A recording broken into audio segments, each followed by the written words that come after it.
The defendants. He asked me how this was done. I told him I didn't know much about it, other than the fact that the money was laundered so it could not be traced, and then there were secret deliveries. How come this man's here? What's he up to? How come he never told anybody about this stuff beforehand? Why did he come to the Republican side and tell us instead of going to the Democrats and telling them? I had difficulty getting over the notion that this was the president's lawyer testifying against him. So I wondered about that, why he would do that, and what his motivations were, and all of that. So I think I proceeded with an open mind, but a skeptical mind. I certainly didn't assume that everything that he was saying in all that detail was the gospel truth. And people in the nation were beginning to take sides. Is this young upstart, John Dean, who was just fired on April 30th, only 2 months before, trying to get back at the great man? Or is the great man really in trouble here? I began by telling the president that there was a cancer growing on the presidency, and if the cancer was not removed, the president himself would be killed by it. This thing that was holding everyone spellbound, people were missing airplanes at the airport. They were looking at TVs in store windows, in the barber shop. This thing was amazing, John Dean's testimony. That's when I really started thinking heavily about the tapes. And I'm saying, yes, John, that's right, or no, John, that's not quite right, but you're close.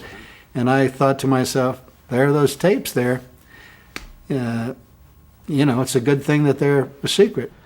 The president almost from the outset began asking me a number of leading questions, which was somewhat unlike his normal conversational relationships I'd had with him, which made me think that the conversation was being taped and a record was being made to protect himself.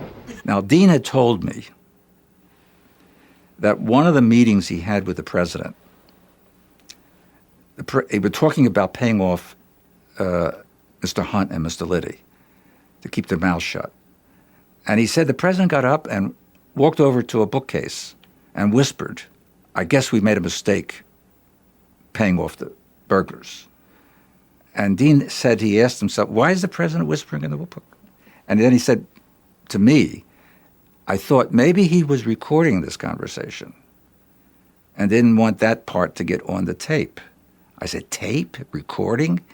That would be the very corroboration we need with your testimony. If we had an ear witness, better than an eyewitness in this case, an ear witness to your conversations with the president, then I think we have the case. And that's when we started to look for the tapes. Now, not only wasn't there a feeling there among some White House officials that every person who was not backing their efforts to re-elect the president or who descended from the programs of the president was an enemy? They were putting journalists and other political people or people who were very prominent in America who were giving constructive dissent on the enemies list. And being on the enemies list was not just being on a list. That meant that the IRS was set loose to audit your books. That meant that articles that would destroy your reputation was leaked into the newspapers. There was an effort to destroy people who disagreed with the president. So we have here plans to violate the Fourth Amendment,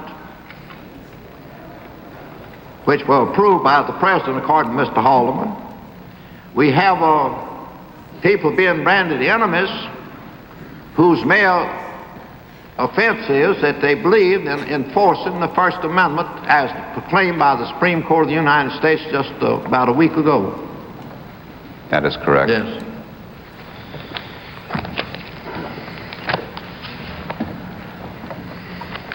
I'm just surprised that anybody would be deemed an enemy. I mean, just the term enemy, I think, gives you an idea of the mentality of Richard Nixon. I mean, how do you get there in the United States of America? Opponent, I understand that word. Somebody that disagrees with me, I understand that. Somebody that doesn't like me, I understand. Enemy? That's pretty tough language. It was my particular concern with the fact that the president did not seem to understand the implications of what was going on. After 4 days of testimony, it was still Dean's credibility against the president's.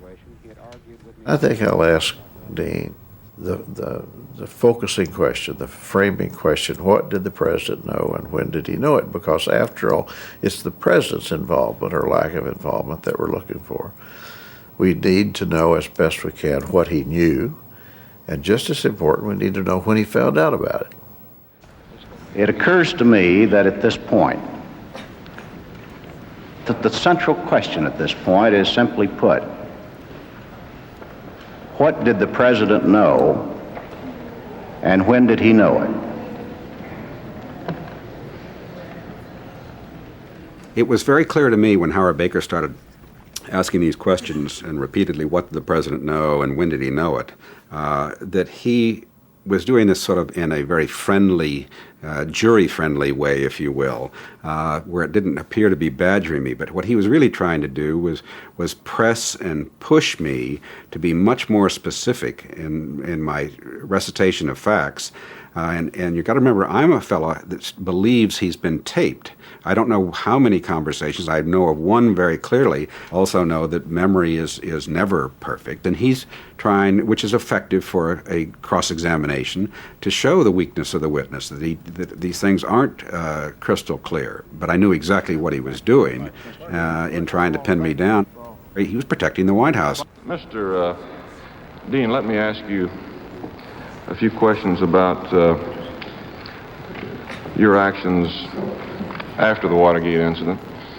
And by asking questions about your own personal involvement, I hope I'm not considered to be badgering you in any way, but I'm sure you realize as one lawyer to another that your actions and motivations are very relevant. In fact, if I were still at the White House, I'd probably be feeding you the questions to ask the person who's sitting here. Well, Mr. Dean,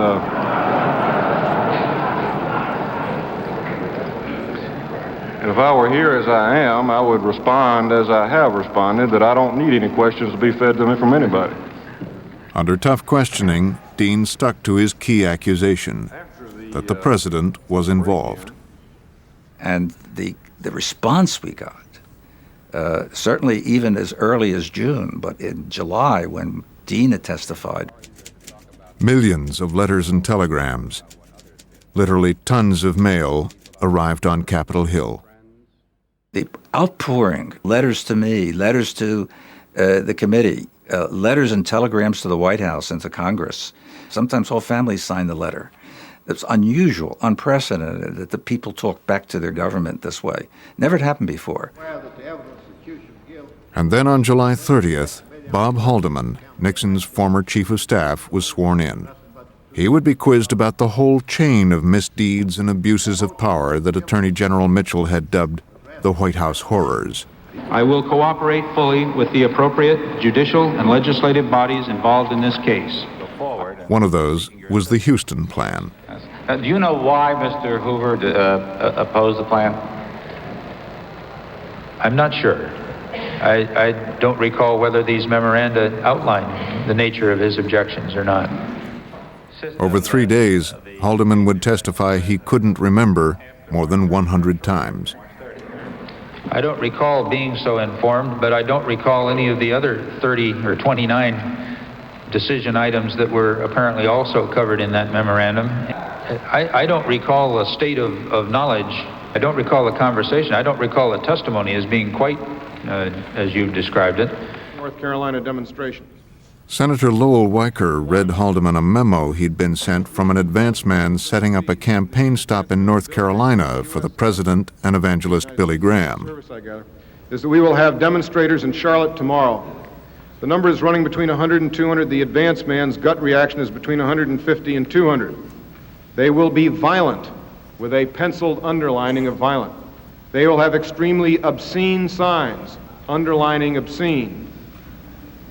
And next to the word obscene, penciled in writing, which to me, and you'll have to confirm this, seems to be the same as the writing below your initialing. It appears to be yours. If not, I want you to say so, saying good.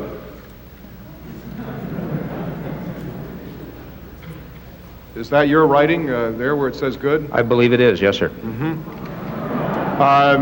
As has been indicated by their handbills, it will not only be directed toward the president, but also toward Billy Graham, underlining underlining also toward